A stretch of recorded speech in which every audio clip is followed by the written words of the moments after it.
gulo kapag wala siyang pera, pumupunta ito sa kumpanya para mag-iskandalo.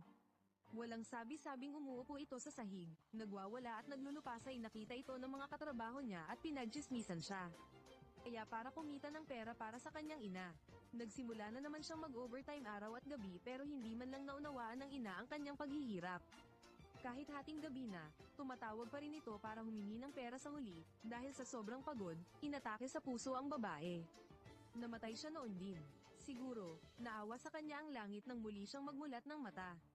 Nabuhay siyang muli 8 taon na ang nakalipas, sa mismong araw na nag-iskandalo ang kanyang ina sa kumpanya. Naalala niya na sa nakaraang buhay, pagdating ng gabi, pupunta ang kanyang mga magulang sa kumpanya para manggulo. At dahil sigurado ang kanyang amo na hindi siya aalis dahil kailangan niya ng pera, ginamit nito ang pagkakataon para hiyain siya sa harap ng mga katrabaho. Ngayong nabuhay siyang muli, ayaw na niyang mamuhay na parang hayop. At gaya ng inaasahan, sa sumunod na sandali, binigyan na naman siya ng amo ng sandamakmak na dokumento. Pero hindi na tulad ng dati ang babae, nasunod sa Niren lang kinuha niya ang mga dokumento at buong tapang na inihagis pabalik.